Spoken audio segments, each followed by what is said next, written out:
Lift every voice and sing till earth and heaven ring, ring with the harmonies of liberty. Let our rejoicing rise high as the listening skies. Let it resound loud as the rolling sea. Sing a song full of the faith that the dark past has taught us. Sing a song full of the hope that the present has brought us.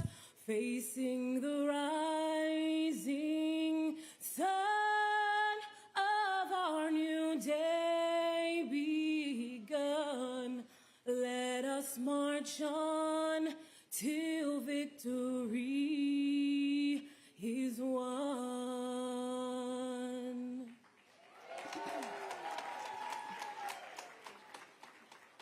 Oh, say, can you see by the dawn's early light what so proudly we hailed at the twilight's last gleaming, whose broad stripes and bright stars through the perilous fight o'er the ramparts we watched were so gallantly streaming, and the rockets' red glare, the bombs bursting in air, gave proof through the night that our flag was still there. Oh, say, does that star-spangled banner yet wave o'er the land of the free and the home of the brave?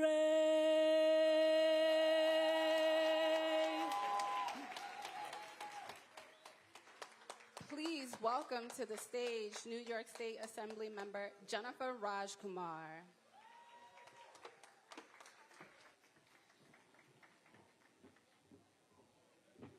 Happy Juneteenth, New York City! 160 years ago, one of the darkest periods of American history came to an end. The struggle of Black Americans paved a way not just for Black Americans, but for all minority groups. So allow me to reintroduce myself. I am State Assemblywoman Jennifer Rajkumar, and I am the first Indian American woman ever elected to a New York State office.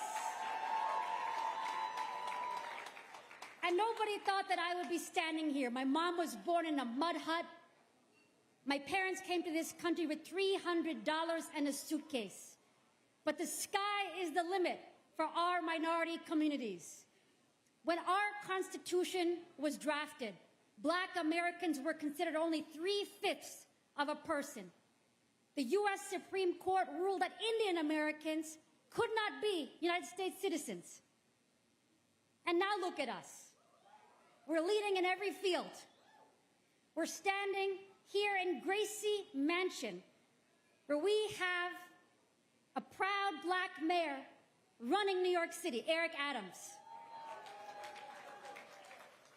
And we're not going to stop. We're not going to stop until every Black child knows how to read. We're not going to stop until we break the school-to-prison pipeline.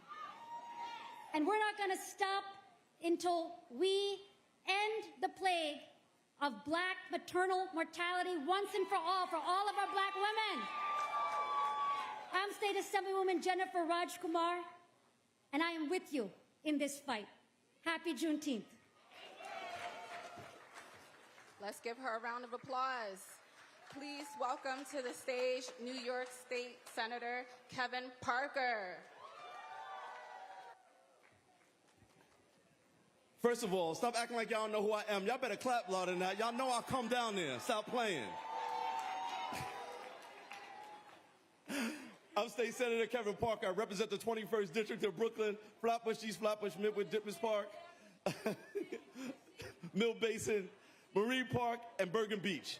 I'm the chairman of the Energy and Telecommunications Committee, as well as the majority whip in the New York State Senate. And I came to just say, Happy Juneteenth! I, along with Assemblywoman Alicia Hyman from Queens, were the ones who actually passed the Juneteenth holiday here in the state of New York a year before Joe Biden, our president, copied off of us, biting, and made it a federal holiday, right? Once again, trying to, ain't gonna let a black man shine. So, no, I'm just joking. We're really just really encouraged by the importance of seeing us and knowing that we as people of African descent have a long history that is not just black history, but is part of American history. And the celebration of this Freedom Day is important for two reasons, one of which is that it talks about justice being delayed and to some degree almost being denied. But the other thing is that if we persist, we find out that we always win. And so in this moment, this day, celebrating Juneteenth, becomes a day not just of freedom, but also of black perseverance, of saying that if we keep the course, that we continue to believe in our God and continue to stand with one another, that there's nothing that we can't accomplish. And so we like to thank all of you for being here. We like to thank the mayor. Give the mayor a big round of applause for convening us. Listen, clap for him better than that. He paid for the food. But if we don't remember our own holidays, who will? So remember, black people, we are the people who were here the day before yesterday, and we're going to be here the day after tomorrow. So all of us must continue to bring good into the world and let no good be lost. God bless you all.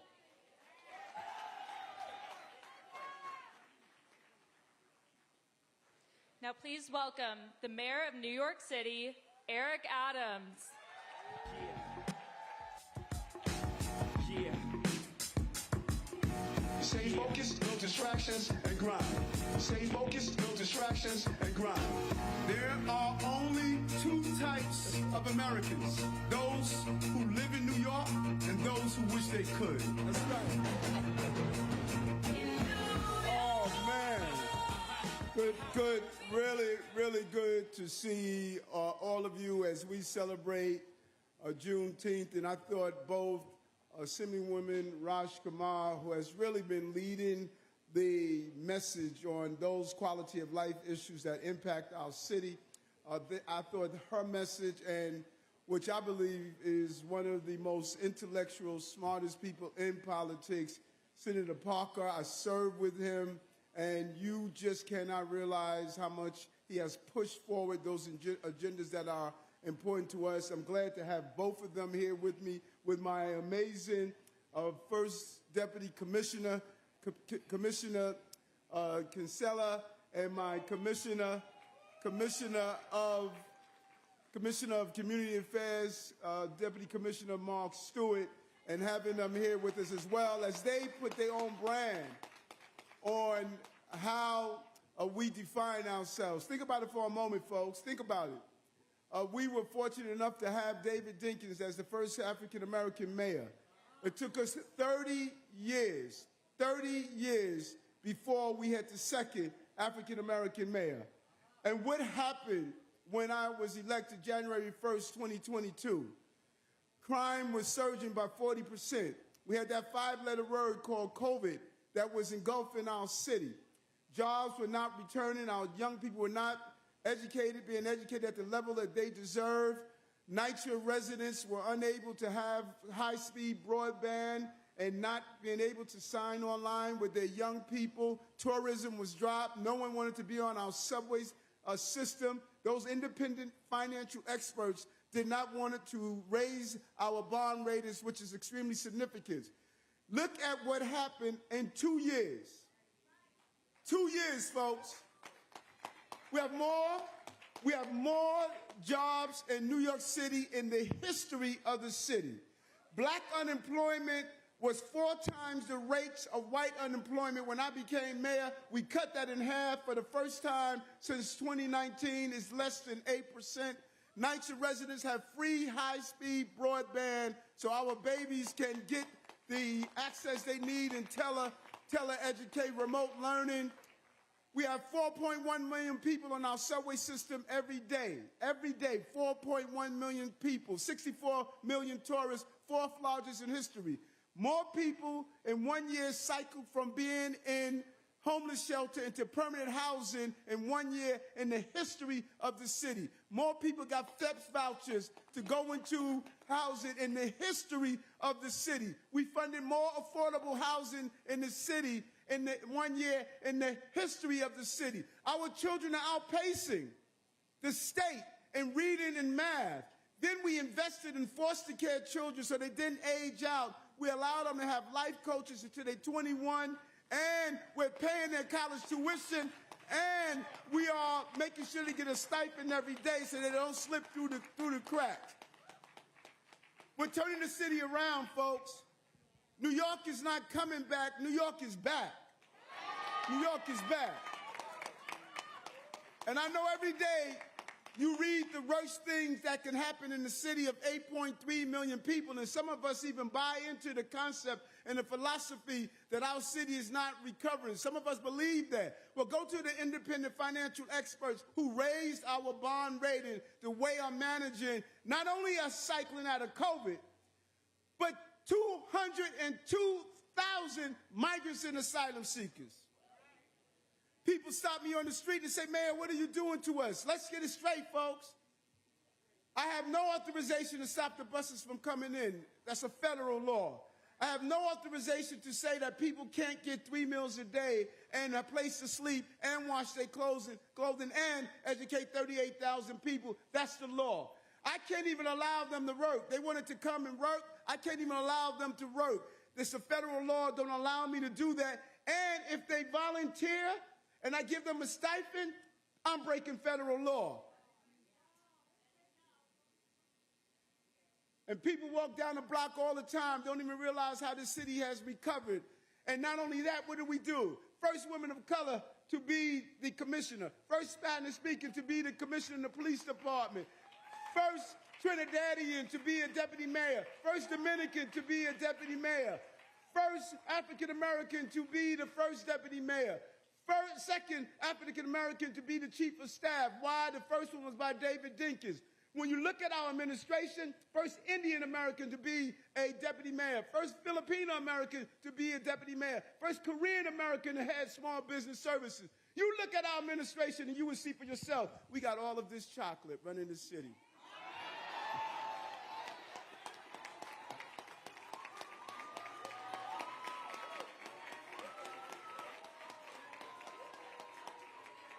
And you're trying to figure out why they're hating on me?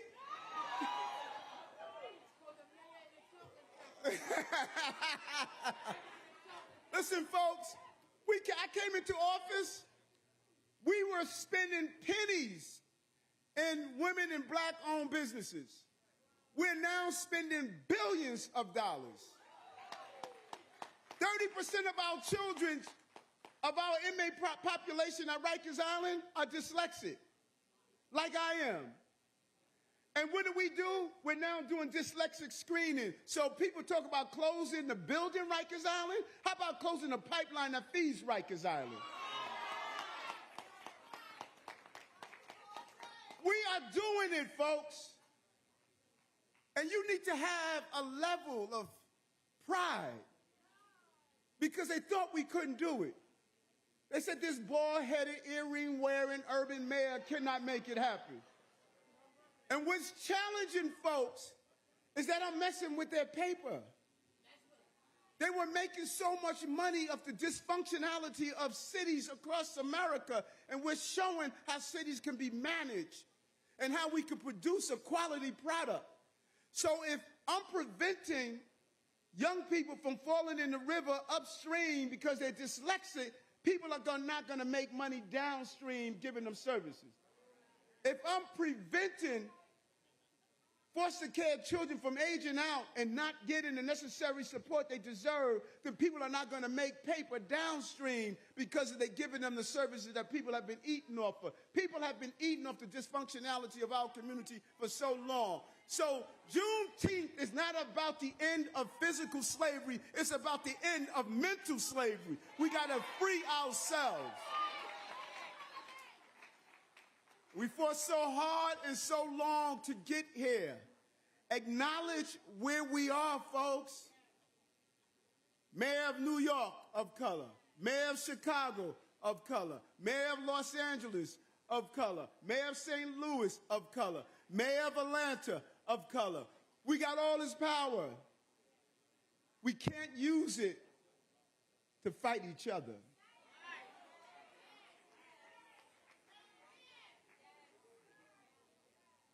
Can't use it to desecrate the graves of people who came before us. We have to run our mile, I keep saying over and over again. This is a marathon, a relay race. Nat Turner ran his mile and handed the baton off to Marcus Garvey. Marcus Garvey ran his mile and handed it off to Dr. King. Dr. King ran his mile and handed it off to Jesse Jackson. Jesse Jackson ran his mile and handed it off to Al Sharpton. Al Sharpton ran his mile, handed it off to Barack Obama. Barack Obama ran his mile and handed it off to V.P. Harris. V.P. Harris ran her mile, handed it off to our sister Adrienne Adams and Eric Adams. All I'm trying to do is run my goddamn mile. That's all I'm doing. That's all I'm doing. And be ready to run your mile and hand the baton off. Don't be so busy and focused like other folks trying to figure out how you're going to trip me up from running my mile. I am the pilot of this plane called New York City, and we're all passengers. If I fail, the plane go down, and there are no parachutes on this plane. You better hope I land the plane.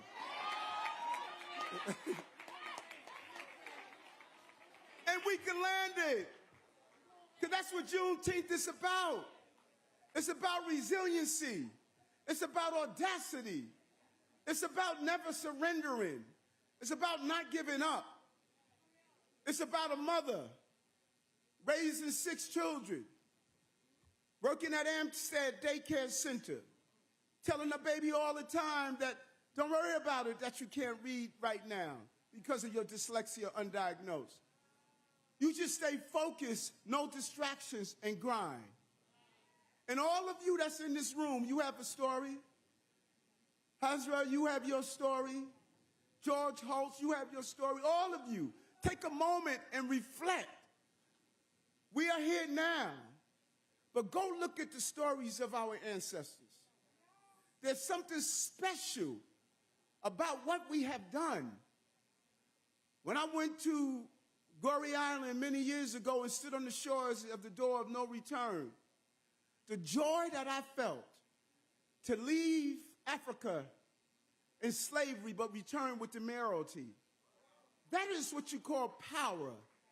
There's something special about us. The entire country was built on our backs and our resiliency.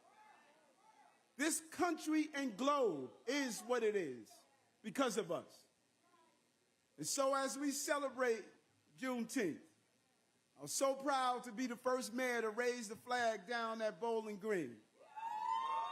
I was so proud to sign the legislation that said to our school children, you would have the day off to celebrate.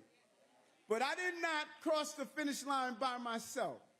I was so proud to pass the legislation with Assemblywoman Jennifer Rajkumar of Diwali so our Indian brothers and sisters can also celebrate their heritage. I was proud to be the first to raise flags and have people come here. It took 110 mayors before we realized that this city is not made for one group, but it's made for the entire city, our powers and our diversity and our acknowledgement of that.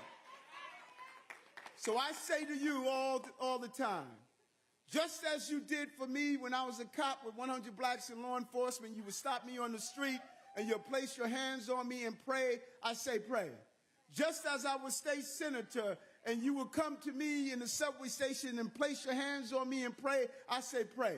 Just as I became the first person of color to be the borough president in the County of Kings, and you would see me at Borough Hall and you place your hands on me and pray, I say pray. Just as you've done it then, I ask you to reach your hands towards me and give me your prayer. Because no matter what anyone say, prayer works. Prayer works. It's the power of prayer that got us here, and it's the power of prayer that's going to sustain us.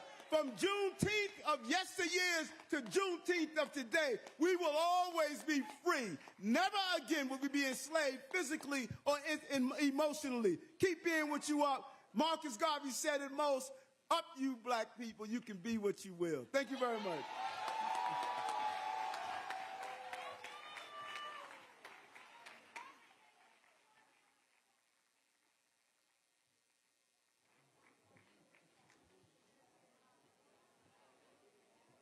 Good evening, everybody. Good evening. My name is Anthony Taylor. I'm the African American liaison for the Mayor's Office of Community Affairs Unit. And on behalf of the Mayor's Office, I would like to thank everybody for coming out to Juneteenth celebration in Gracie Mansion. Now we will be presenting citations to our honorees. Our first honoree is the voice of youth changes everything.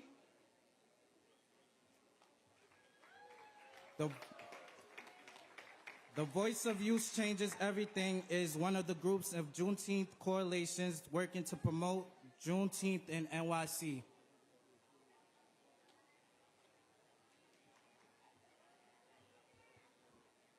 Now we will be presenting a posthumous for Deborah Ugama. She was the leading force for the Juneteenth flag raising in NYC.